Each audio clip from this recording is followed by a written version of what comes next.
امثال کی کتاب اس کا 7واں باب اور اس کی پہلی آیت سے، آئے میرے بیٹے میری باتوں کو مان اور میرے فرمان کو نگاہ میں رکھ، میرے فرمان کو بجا لا اور زندہ رہ، اور میری تعلیم کو اپنی آنکھ کی پتلی جان، ان کو اپنی انگلیوں پر باندھ لے، ان کو اپنے دل کی تختی پر لکھ لے۔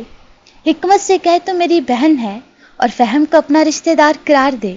تاکہ وہ تجھ کو پرائی عورت سے بچائیں، یعنی بیگانہ عورت سے جو چاپلوسی کی باتیں کرتی ہے، کیونکہ میں نے اپنے گھر کی کھڑکی سے یعنی جروگ کے میں سے باہر نگاہ کی، اور میں نے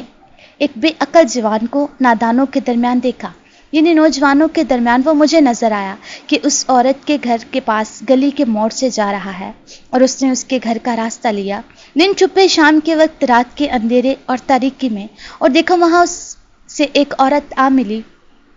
جو دل کی چلاکی اور کسبی کا لباس پہنے تھی، وہ گوگائی اور خود سر ہے، اس کے پاؤں اپنے گھر میں نہیں ٹکتے، ابھی وہ کوچوں میں ہے، ابھی بازاروں میں ہر موڑ پر گات میں بیٹھتی ہے۔ سو اس نے اس کو پکڑ کر چوما اور بے حیا منہ سے اس سے کہنے لگی، سلامتی کی قربانی کے ذبح مجھ پر فرض تھے، آج میں نے اپنی نظریں ادا کی ہیں، اس لیے میں تیری ملاقات کو نکلی کہ کسی طرح تیرا دیدار حاصل کروں۔ سو تو مجھے مل گیا، میں نے اپنے پلنگ پر کارآمد گلیچے اور مصر کے سوت کے دھاری دار کپڑے بچھائے ہیں، میں نے اپنے بستر کو مر اور عود اور دار چینی سے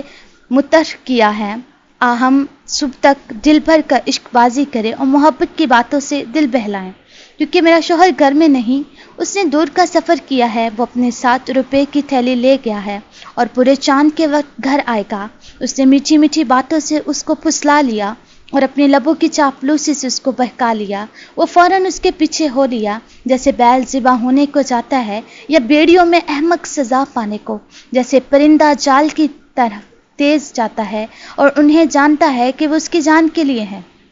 حتیٰ کہ تیر اس کے جگر کے پار ہو جائے گا۔ سو اب آئے بیٹو میری سنو اور میرے منہ کی باتوں پر توجہ کرو، تیرا دل اس کی راہوں کی طرف مائل نہ ہو، تو اس کے راستوں میں گمراہ نہ ہونا، کیونکہ اس نے بہتوں کو زخمی کر کے گرا دیا ہے، بلکہ اس کے مقتول بے شمار ہے، اس کا گھر پاتال کا راستہ ہے اور موت کی کوٹریوں کو جاتا ہے۔ آمین۔